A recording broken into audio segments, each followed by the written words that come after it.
Eu falei hoje do Enclausurado, né, novo romance do Ian McKeon no Clube do Livro, essa narrativa cômica onde ele reinterpreta o Hamlet de Shakespeare. Eu queria falar aqui um pouco da gênese, da origem do Hamlet original, né, do Hamlet que Shakespeare escreveu ali no comecinho do século XVII.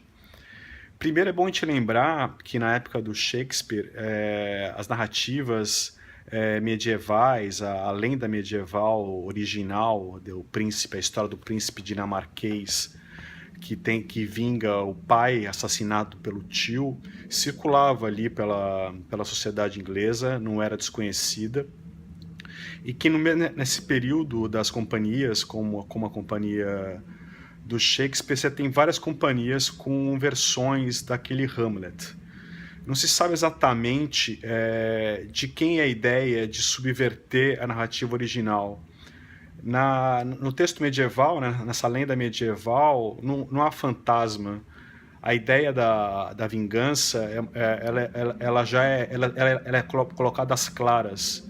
O tio que mata o pai, todo mundo sabe desse assassinato. Não é como a história posterior, como ela vai ser feita na peça, de que um fantasma precisa retornar para contar o que realmente aconteceu.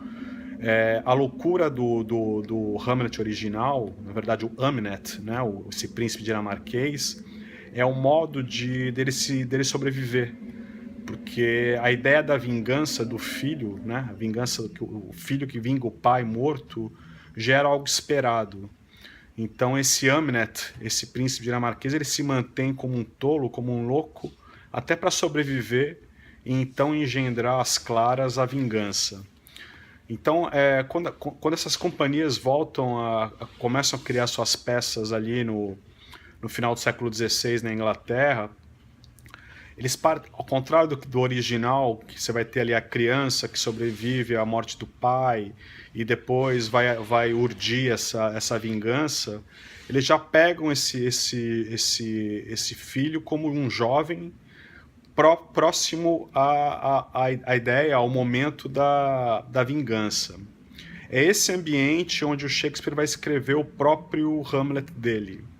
Aqui eu queria falar um pouco do trabalho do Stephen Greenblatt, um acadêmico americano, como ele vai interpretar a forma que o Shakespeare vai desenhar a sua própria concepção dessa história.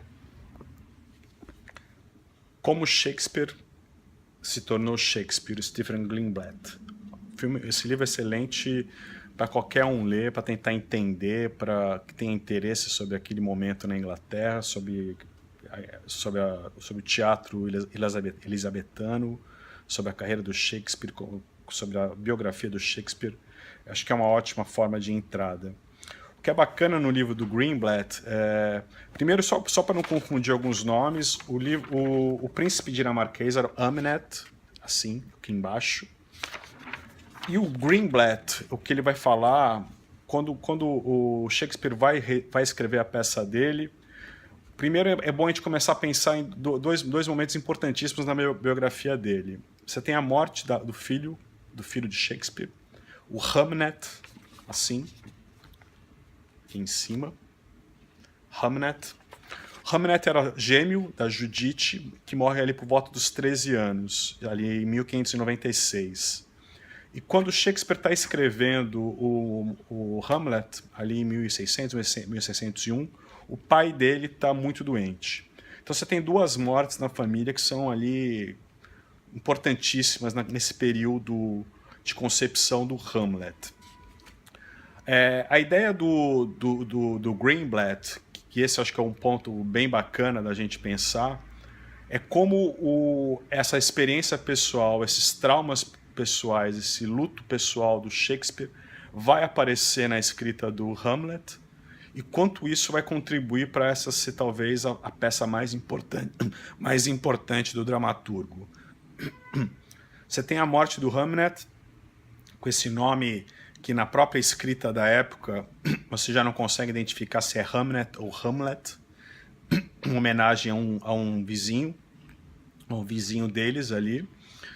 você tem ali um período de grande turbulência entre a Igreja Protestante, a gente está falando ali da Inglaterra de Elizabeth I, filha de Henrique VIII, que rompeu com Roma e criou a igreja anglicana, uma igreja protestante que combate os rituais do catolicismo. Então você tem um homem que tá escrevendo uma peça sobre um fantasma que vai trazer informações importantes.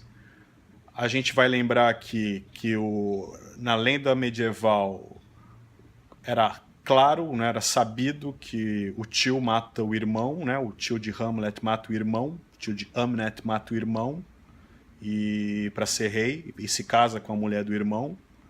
No caso do Hamlet de Shakespeare, não. Todo mundo imagina que o Hamlet, o rei, pai do Hamlet, príncipe, é morto por uma picada de serpente. Aí você vai ter ali o fantasma que precisa retornar, o fantasma do rei Hamlet, precisa contar ao filho que, na verdade, a serpente era o próprio tio. Não houve serpente alguma, ele foi assassinado. A partir desse momento, dessa revelação, e a gente vai começar a ter aí, primeiro, no protestantismo você não pode ter fantasmas. Então, toda a construção do Hamlet é a construção de um homem louco, ou um homem prestes a enlouquecer, um homem depressivo, onde a frase mais importante, ou pelo menos a mais conhecida, que até hoje nós repetimos aqui, nós homens do século XXI, ser ou não ser, é um questionamento sobre o próprio suicídio.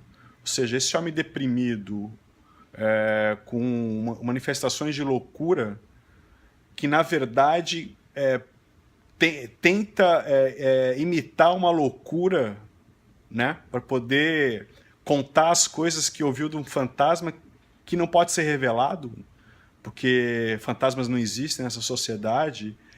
Essa urdidura dessa história por esses mecanismos que o Shakespeare vai saber como ninguém estruturar, é o ponto mais intenso dessa peça.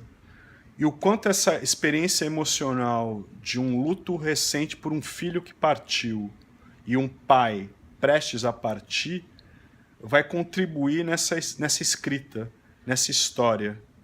Esse fantasma do rei Hamlet é o fantasma ao mesmo tempo do pai de Shakespeare, que vai morrer, do filho que já morreu, e quando Shakespeare, a companhia de Shakespeare, interpreta essa peça, o ator que interpreta esse fantasma é o próprio Shakespeare.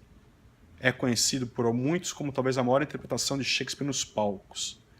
É Shakespeare dando voz ao filho morto, ao pai prestes a morrer, e a si mesmo, demonstrando ali o luto e a própria interpretação sobre a própria morte, que viria 15 anos depois. Acho que a gente tem boas chaves aí de pensar e de repensar essa ideia desse personagem espetacular, maravilhoso, que até hoje a gente pensa, fala e sente muito a partir das próprias reflexões dele. É isso.